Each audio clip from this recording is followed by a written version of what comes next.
بسم الله الرحمن الرحيم. الحمد لله رب العالمين وبه نستعين، والصلاة والسلام على أشرف الأنبياء وسيد المرسلين وعلى آله وصحبه ومن تبعهم بإحسان إلى يوم الدين، أما بعد، فأعوذ بالله من الشيطان الرجيم. إنا نحن نزلنا الذكر وإنا له لحافظون. ناظرین کرام، قرآن مجید اللہ ذوالجلال کی حقیقی کلام ہے۔ قرآن مجید ایک بے مثال اور منفرد نوشتہ ہدایت ہے۔ اللہ تعالیٰ نے اس کلام کو انتہائی مؤثر اور معجزہ نما کلام بنا کے اتارا ہے۔ اس کلام کی ہر آیت اس کی انفرادیت اور زیبائی کی آئینہ دار ہے، اور اس کا ہر کلمہ ایک معجزاتی شاہکار ہے۔ یہ کلام اتنی عظیم ہے کہ جس کا تعلق اس عظیم کلام سے جڑ جائے وہ انسان بھی عظیم بن جاتا ہے۔ یہ اس قدر عظیم نعمت ہے کہ جس سینے میں یہ کلام محفوظ ہو جائے، رب تعالیٰ اسے بھی دنیا کے لیے نعمت بنا دیتے ہیں۔ اس لیے رسول اللہ صلی اللہ علیہ وسلم نے اس قرآن کی عظمت کو بیان کیا ہے، قرآن والوں کی عظمت کو بیان کیا ہے، اور یہی وہ کلام ہے جس کلام کو نازل ہوئے 1400 سال ہو چکے، لیکن آج تک اس کلام میں جو اللہ ذوالجلال نے علوم و فنون کے خزانے رکھے ہیں وہ ختم نہیں ہو سکے۔ ان خزانوں میں سے ایک خزانہ اس قرآن مجید کے متن اور نظم کا خزانہ ہے، جس کو رب تعالیٰ نے مختلف لہجات میں نازل کیا، مختلف انداز میں اتارا، اور مختلف وجوہ پہ اس کو نازل کیا، مختلف حروف پہ اس کو نازل کیا، جس کو قراءات کا نام بھی دیا جاتا ہے۔ تو آج ہماری گفتگو قرآن مجید کی عظمت اور اہل قرآن کی عظمت، اور پھر وہ لہجات قرآنیہ جو رب تعالیٰ نے اتارے اور ہم تک پہنچے، اس کے متعلق چند باتیں پیش کرنے کی سعادت حاصل کی جائے گی۔ تو آئیے سب سے پہلے اس قرآن کی عظمت کیا ہے جس کو آج امت نے بھلا دیا۔ رسول اللہ صلی اللہ علیہ وسلم کا فرمان ہے، یہ روایت صحیح مسلم کی ہے 1894، ان اللہ یرفع بہذا الکتاب اقواما ویضع بہ آخرین۔ اللہ ذوالجلال اس کتاب کے ساتھ کتنی قوموں کو عزت سے نوازتے ہیں، اور کتنی قومیں اس قرآن کو چھوڑ کر ذلیل و رسوا ہو جاتی ہیں۔ اللہ ذوالجلال اس قرآن کی بدولت کتنی قوموں کو عزت سے نوازیں گے، اور کتنی قوموں کو اس قرآن سے اعراض کرنے کی وجہ سے پستی کا شکار کریں گے۔ رسول اکرم صلی اللہ علیہ وآلہ وسلم نے یہ جو بات فرمائی ہے، عبداللہ ابن عباس رضی اللہ تعالیٰ عنہ فرمایا کرتے تھے، لو ان حملت القرآن اخذوا بحقه وما ينبغي له لأحبهم اللہ۔ اگر حاملین قرآن اللہ ذوالجلال کی کلام کے حقوق اور تقاضوں کو پورا کریں تو تو اللہ ذوالجلال کے محبوب بن جائیں. ولیکن طلبوا به الدنیا فأبغضهم اللہ وهانوا على الناس، لیکن انہوں نے اس کلام کے بدلے دنیا چاہی تو اللہ ذوالجلال نے انہیں اپنی رحمت سے دور کر دیا، انہیں مبغوض بنا دیا، اور لوگوں کے ہاں بھی وہ ناقدرے ہو گئے.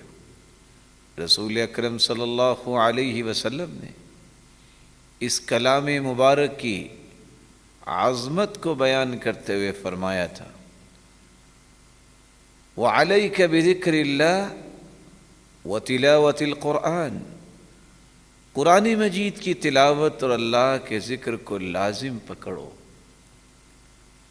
فَإِنَّهُ رَوْحُكَ فِي السَّمَاءِ وَذِكْرُكَ فِي الْأَرْضِ، یہ قرآن مجید کی تلاوت، یہ اللہ ذوالجلال کا ذکر، یہ آسمانوں میں خوشگواری اور آزادانہ سیر اور زمین میں عزت کا باعث ہے. یہ روایت صحیح الجامع کی ہے 3543، سلسلہ صحیحہ 565. رسول اکرم صلی اللہ علیہ وآلہ وسلم نے فرمایا: یجیء القرآن یوم القیامہ، یہ اس قدر عظیم کتاب ہے کہ یہ قیامت کو آئے گی اور آ کے سفارش کرے گی قرآن پڑھنے والے کی،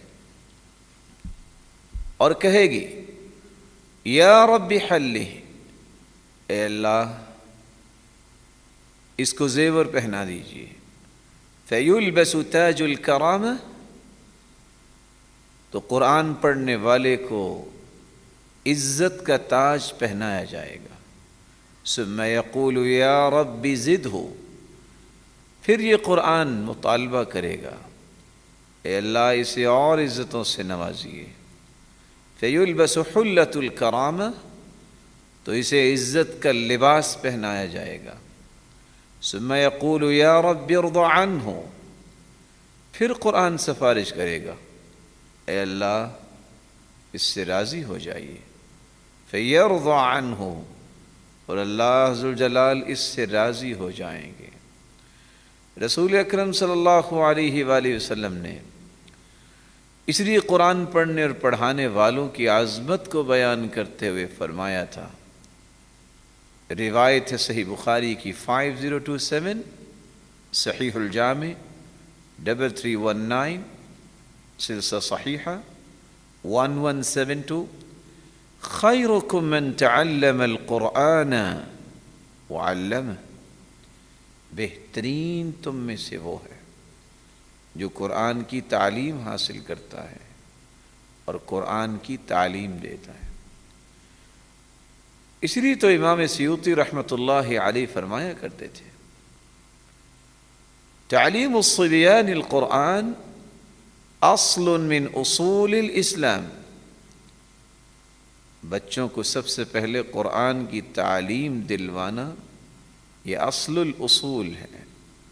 بہ ینشأ علی الفطرہ، بچے کی نشو و نما فطرت کے مطابق اس وقت ہوگی جب اسے سب سے پہلے قرآن پڑھایا جائے. وَيَسْبِقُ إِلَىٰ قُلُوبِهِمْ أَنْوَارُ الْحِكْمَةِ قَبْلَ تَمَكُّنِ الْأَهْوَاءِ مِنْهَا وَسَوَادَتِهَا بِأَكْدَارِ الْمَعْصِيَةِ وَالضَّلَالِ، اور جس بچے کو قرآن کی تعلیم سب سے پہلے دلوائی جائے، جہاں اس کی نشو و نما فطرت کے مطابق ہوتی ہے، وہاں اس کے دل پہ حکمت و دانائی کی روشنیاں ایسی پڑ جاتی ہیں کہ پھر اس دل پہ نافرمانی، خواہشات اور گمراہیوں کے دبیز پردے براجمان نہیں ہوتے. رسول مقبول صلی اللہ علیہ وسلم نے اس لیے فرمایا تھا: ان للہ اہلین من الناس، لوگوں میں کچھ ایسے ہیں جو اللہ والے ہیں. قیل من ہم یا رسول اللہ، اللہ کے پیارے پیغمبر وہ کون ہیں؟ قال ہم اہل القرآن، ہم اہل اللہ وخاصۃ وہ اہل قرآن ہیں جو اللہ والے ہیں اور اس کے خاص بندے ہیں۔ صحیح الجامع 2165۔ کس قدر یہ عظیم نتیجہ ہے اس قرآن سے محبت کو استوار کرنے کا۔ قیامت کا دن ہوگا جب صفیں بنائی جائیں گی، خاکیوں کی صفیں اور نورانیوں کی صفیں۔ آواز آئے گی، آج خاکی صفوں سے نکل آؤ، آج آ جاؤ ان صفوں میں جن صفوں میں جبریل امین کھڑے ہیں۔ الماہر بالقرآن مع السفرة الکرام البررہ، قرآن مجید کو پڑھنے میں مہارت حاصل کرنے والا، اس کو سمجھنے میں مہارت حاصل کرنے والا اور اس پہ عمل کرنے میں مہارت حاصل کرنے والا اور اس کو آگے پہنچانے میں ماہر بننے والا، ایسا خوش نصیب ہے، ایسا بختور ہے، ایسا سعادت مند ہے۔ مالک الملک اسے قیامت کے دن فرمائیں گے آ جاؤ، ان خاکی صفوں سے نکل کر ان نورانی صفوں میں آ جاؤ جن صفوں میں جبریل امین کھڑے ہیں۔ صحیح بخاری 4937، صحیح مسلم 1859۔ ناظرین کرام، کس قدر عظیم انعام ہے قرآن کے ساتھ تعلق جوڑنے کا کہ اللہ قیامت کے دن نورانی مخلوق کی صفوں میں اسے کھڑا کرے گا۔ ناظرین کرام، ابھی چند لمحات کا وقفہ ہوگا، ملتے ہیں ایک چھوٹے سے وقفے کے بعد۔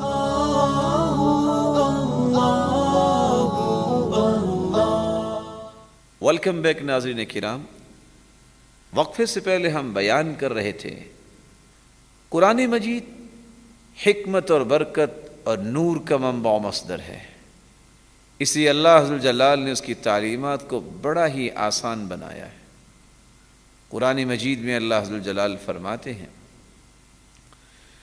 وَلَقَدْ يَسَّرْنَا الْقُرْآنَ لِلذِّكْرِ فَهَلْ مِن مُدَّكِرٍ وَلَقَدْ يَسَّرْنَا الْقُرْآنَ لِلذِّكْرِ فَهَلْ مِن مُدَّكِرٍ۔ قرآن مجید کو نصیحت کے لیے ہم نے آسان کر دیا ہے، تو کیا ہے کوئی نصیحت پکڑنے والا؟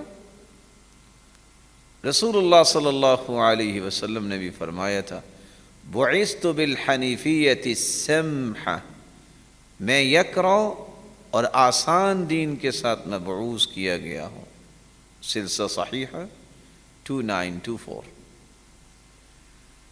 اسلامی تعلیمات کو اگر بغور پڑھا جائے تو اعوذ باللہ من الشیطان الرجیم، اعوذ باللہ السمیع العلیم من الشیطان الرجیم، اعوذ باللہ السمیع العلیم من ہمزہ ونفخہ ونفثہ، اور اسی طرح درود جب ایک مسلمان رسول اللہ صلی اللہ علیہ وسلم کو بھیجنے کی سعادت حاصل کرتا ہے، اس کے کتنے انداز ہیں۔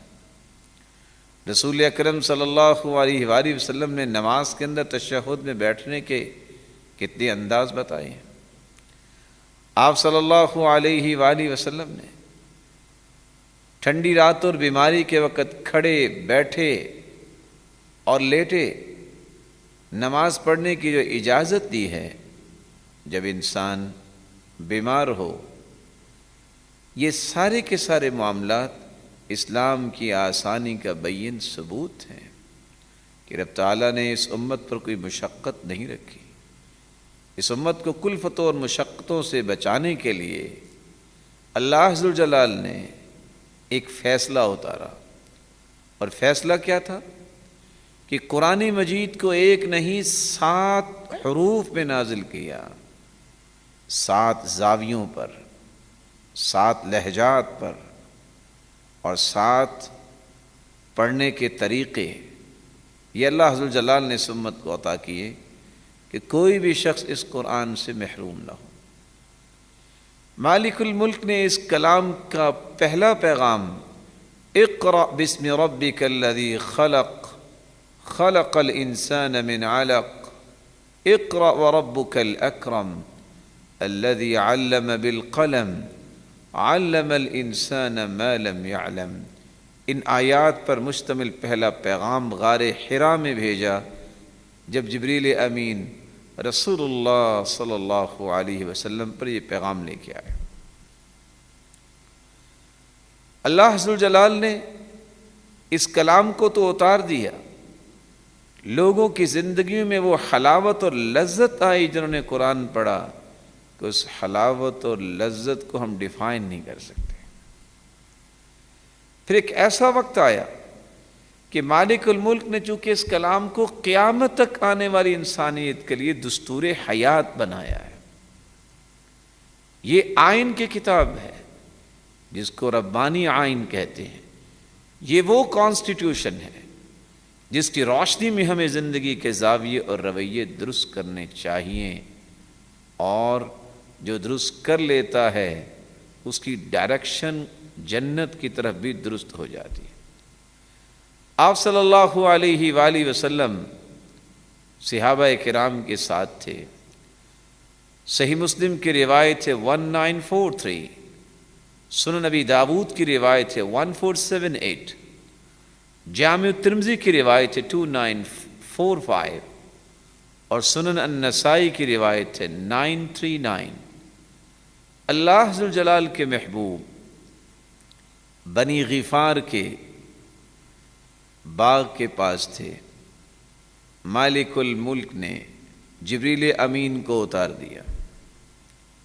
وہ آ کے کہتے ہیں ان اللہ یأمرک ان تقرئ امتک القرآن علی حرف، اللہ ذوالجلال کا پیغام ہے کہ اپنی امت کو ایک حرف پر، ایک لہجے پر قرآن پڑھائیے۔ قال اسأل اللہ معافاتہ ومغفرتہ ان امتی لا تطیق ذلک، میں اللہ ذوالجلال سے مغفرت کا طلبگار ہوں، میری امت ایک انداز سے ایک لہجے پر قرآن نہیں پڑھ سکے گی، میری امت میں عجمی بھی ہوں گے اور عربی بھی ہوں گے۔ فرشتہ دوبارہ واپس گیا، پھر اللہ کا پیغام لے کے آیا کہ 2 حرفوں پہ، 2 طریقوں پہ قرآن اپنی امت کو پڑھائیے۔ پھر تیسری مرتبہ گیا، پھر چوتھی مرتبہ گیا اور آ کے اللہ ذوالجلال کا پیغام دیا ان اللہ یأمرک ان تقرئ امتک القرآن علی 7 احرف، اللہ ذوالجلال نے قرآن مجید کو 7 حروف میں نازل کیا ہے۔ فاقرؤوا فأيما حرف قرأوا عليه فقد أصابوا، ان 7 حروف میں سے جس حرف کو پڑھیں گے، جس لہجے کو پڑھیں گے، جس انداز سے پڑھیں گے، اللہ کی مراد کو پہنچ جائیں گے۔ صحابہ کرام نے جیسے یہ لہجات سیکھے، ان وجوہ اور ان انداز کو سیکھا، تو انہوں نے نماز کے اندر بھی یہی لہجات پڑھنا شروع کر دی۔ صحیح بخاری کی روایت ہے 4992، صحیح مسلم 1896، سنن ابی داود 1475، جامع ترمذی 2943، سنن النسائی 935۔ سیدنا عمر رضی اللہ تعالیٰ عنہ سنتے ہیں کہ ہشام بن حکیم رضی اللہ تعالیٰ عنہ سورۃ الفرقان پڑھ رہے ہیں اور مختلف حروف پر مختلف لہجات میں پڑھ رہے ہیں۔ سلام پھیرا، ان سے پوچھا کہ آپ کو یہ انداز کس نے سکھائے؟ تو انہوں نے جواب دیا اللہ کے رسول صلی اللہ علیہ وسلم نے سکھائے۔ ان کو لے کر رسول اللہ صلی اللہ علیہ وسلم کی خدمت میں حاضر ہوئے، استفسار کیا کہ آپ کے صحابی نے قرآن کو اس انداز سے پڑھا ہے، وہ انداز جو مجھے آپ نے نہیں پڑھایا۔ آپ نے دونوں سے سنا، جب سنایا ہشام بن حکیم نے تو فرمایا ھکذا انزلت، قرآن اسی طرح اترا ہے۔ جب عمر نے پڑھ کے سنایا رضی اللہ عنہ تو آپ صلی اللہ علیہ وسلم نے فرمایا ھکذا انزلت، یہ قرآن ایسے ہی نازل ہوا۔ ان هذا القرآن انزل على 7 احرف، یہ قرآن 7 حروف میں نازل کیا گیا ہے۔